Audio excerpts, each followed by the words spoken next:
the screen is very sensitive, and sometimes you can touch it and switches it off. But okay, so what we're showing here now is leisure battery and what voltage it's at. So it's showing 14. It's fluctuating 14, 14.5. That's showing it's being charged. Okay, because normally your battery is 12.5, 13, or 12, 12.5, which is round about a good charge battery. If you're obviously working on a site without electric, you'll be monitoring that quite closely, because otherwise it'll drain down quite quick. What's the lowest you can have that to? I think it's around about 10.5 Is it? Right. ish, because then it'll start shutting things off, because it doesn't want to drain your battery fully down. So you need to be charging, if you can, regularly. That's showing you amp hour, so that's what's going out at the moment. Okay, solar amps. I don't think there's a solar panel on this one. There's supposed to be a solar panel on the roof. Is it? It may be 100 watt. Is it 100 watt solar panel? It's showing it's not doing anything at the moment. Oh, because we're indoors. Yeah, maybe because we're indoors. Yeah. Right, and then battery amps there as well. So what it's using. Obviously, it's only just trickling at the moment. So that's nil. That's zero. It's on. Yeah, it's on the zero there. Yeah. Okay. So if you want to look at anything on the further menu, so press the arrows up or down. So it gives you a clock, so you can set your clock. So if you want to set a clock, you press this arrow, which is pointing towards it. Right. Yeah. So then it'll light up your hour, minutes. Right. Alarm time. If you want to set an alarm on, off, and a timer as well. Okay. So there's all that on that one as well. Oops, did I press it? No, that's it. Press it again. Obviously shows you the time. It's obviously not correct at the moment. Then that's just the control panel as is what it is. Right. Okay. Run across the top there. You can see it's actually showing temperatures, actually external and interior. So I assume it's at 7.7 outside. It feels a bit a lot colder than it was yesterday. 10 in the car. And it's showing about 19 on the inside. And it also, that little squiggle there, that's to show it's got electric connected. Right. Okay. Yeah. And then you've got obviously timing as well on that one. What we've also shown on this one now is vehicle, leisure battery. That vehicle, that's showing that again. So that, I don't think that is a true showing on that. I'll have to get the engineer back out again, because that's showing 0 voltage on the vehicle battery, which I definitely know it isn't. It's fluctuating on that for some reason. That's your leisure battery. That's your freshwater tank. So that's showing 75% full at the moment. Okay, so that's what your fresh water is. Yeah. It's not 100% accurate, so it's giving you a rough guide. So it's not going to be. It will definitely be 75. It could be 70. It could be 80. Okay, and then you've got your waste tank. Right. Okay, so that's also showing you level as well. Okay, and that's back to the next screen again. Right. Okay, happy with that? Yeah. Good.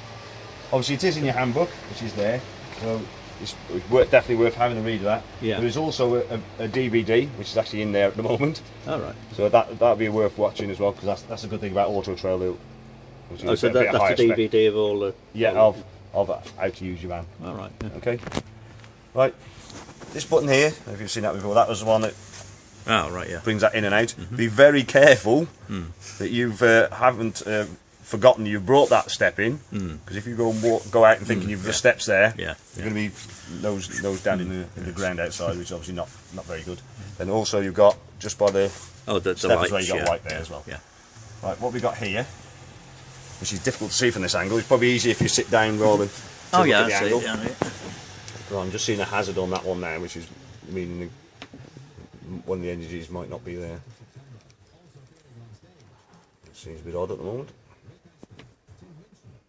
Right, so this is your heating control panel. Right. Your heating and your hot water. So there's a unit down underneath that seat there, which is a combined unit, which is heating your water and the room.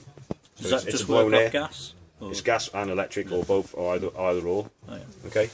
So to switch it on is that one there. Okay, you just press and hold, and that will switch it on and off. Okay. If you want to change anything, so what I'm just going to tell you now is the top line at the moment. Okay. What we got there, we'll see from this angle. Right, we've got a flame. Yeah. Right? That flame is not gas. That denotes heating. Okay. Right. The next one is water heating, which is set at 40 degrees at the moment. The next one, that bottle there, that's the gas. Right. Okay. And then there's a little flash. I'll just press that as a return button. I'll just lighten the screen back up. That there little flash is to denote electric. Okay. Right. The next one along is your fan. You just switch the radio off. And the button on the furthest left bottom The other left, that's it.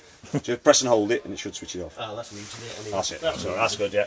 Right. Yeah, I get distracted and I can just hear it slightly out the corner of my ear. Right.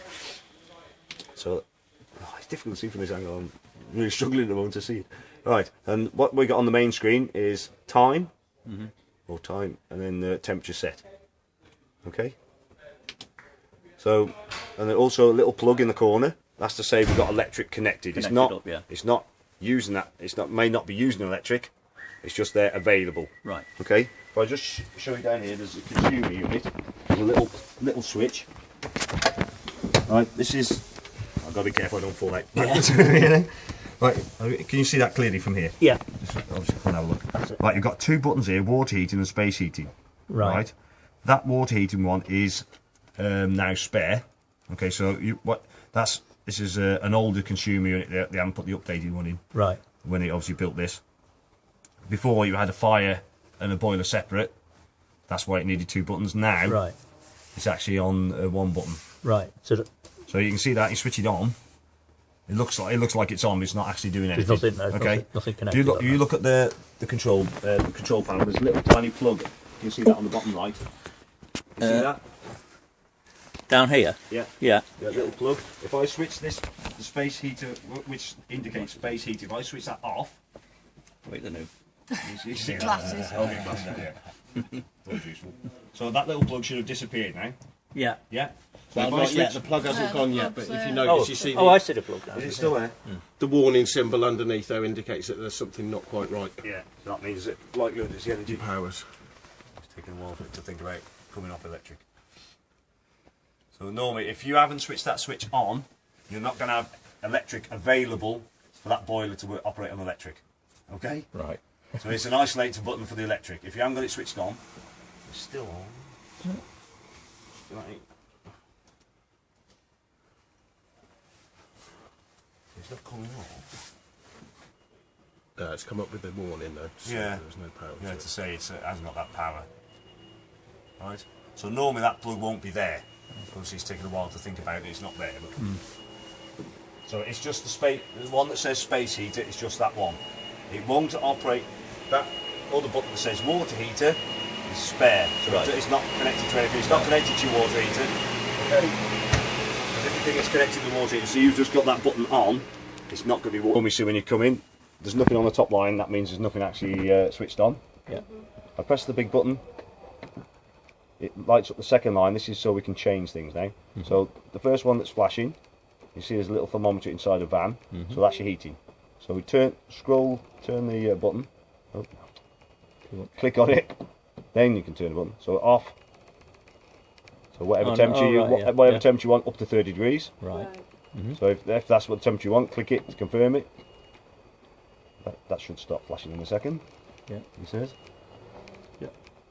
No, the top line should be start flashing. There we go. Yeah. So that flame is not gas, as I mentioned before. It denotes heating. Okay. The reason why it's flashing is because the temperature hasn't got to that temperature you set. So when it gets up to temperature, that will stop flashing. Okay. Right after so many seconds, it goes back to the main screen, and then obviously backlight goes off. Click it again. So next one I want to set up is the water system. So if I click on that one's flashing, I can click on it. Water heating. You can either have 40 degrees, 60 degrees, or boost. So if you see the top line, it's changing with whichever one I'm setting. Yeah. Okay. If I just click it on boost, so what will happen on boost? You see that it's actually shutting the heating off. Okay. So it's going to concentrate all the heating on that water tank now. Okay. Because if I had heating going at the same time, it'll be drawing the heat away from the boiler, and obviously the water's not going to be warming up quicker. Right. Okay. If you can hear that, the gas is fired up now. Okay. So what it will do when it gets up to water temperature, then it will revert back to normal running and allow heating to come on. If I just keep a long time, drop it down to 40. So again, that will be flashing if it hasn't reached the temperature. That will be flashing on. That'll be flashing on the top line as well. Yeah. So obviously you've reached 40 degrees. Obviously we've had it warmed up before. So it's obviously reached 40 degrees. It'll stop flashing. How much hot water does it hold, or is it 10 litres. Right. Yeah. So it's not instant heat. No. So it's a bit like if if you used to have a hot water tank with an immersion heater in it, if you imagine it's somewhat similar to that, so as obviously you use electric to heat it up, as you use the water, obviously it tops up with cold water, so then it needs to heat it back up again. Right. Yeah. Okay. The next one along is your energy. So if I click on that, it's run on gas at the moment. You can run it on electric and gas. So mix 1, mix 2 is electric and gas. So you see the top line, it's got 2 flashes for the electric, the bottle for the gas, or electric 1, electric 2. Okay. What I'll do, I'll just run it. I'll mix 1 for a second. Right, the differences are, so in the summer, the likelihood is all you're going to need is hot water. Okay, the room is less likely to need to be heated. So electric 1 or 2, which is electric 1 is 900 watts, electric 2 is 1800 watts. So you've got like a 2-bar fire kind of thing. Right. Yeah. Yeah. So obviously you're just using the 1 bar, then obviously it's going to take longer to warm up, but it may not get up to the heat that you need. So you might say, well, I'll click it onto the electric 2. So that may be sufficient to heat your water. Right. Okay, in the summer, that's the likely time you're going to use it. In the winter, obviously this isn't too bad because it's quite a small van. In the winter, you may want to operate on electric and gas. The reason for that is, obviously this unit is trying to do both. So it's trying to heat 10 litres of cold water and this room. So electric on its own may not be enough to get it up to temperature. But then again, in a small van, again, it may be sufficient. But not 1800 watts on the electric 2 is not that high, to be quite honest, because you probably got a kettle at home that's probably higher than that, which is 2 kilowatt kettle. Yeah. So you imagine obviously that may struggle, especially in the winter. Okay. So you can use either or both. Obviously, if you haven't got electric connected, you're going to have to use gas. Yeah. Okay. Yeah. Okay. So that's there's no indication on there of how much gas we've got in the tanks. No. That's the only thing. The only time you know it's run out is when it goes off. When the gas doesn't light. Yeah, I think you can get some gauges and things like that you can put on them to check. Yeah, I've seen them. Yeah. But you can feel from the bottles when you pick them up, when they are empty, they are a lot lighter. But it's when you're using it, obviously it's strapped in the back there, you can't see it. You don't know. Right, next one along is your fan. Okay, that one there. Click on that. The moment it's on eco, obviously you can hear the fan's not operating at the moment. The fan will only operate when it needs to. So if it's cold, obviously if it needs a significant increase in temperature, then the fan will come on. When it reaches that temperature, the fan will go off. So it's not on continuous. Right. It's just enough when it needs to. Saves energy. Yeah, that's it. Okay, so the options for that one are eco, which is your slow fan, high. So if you see the top line there, 1 blade coloured in, that's eco.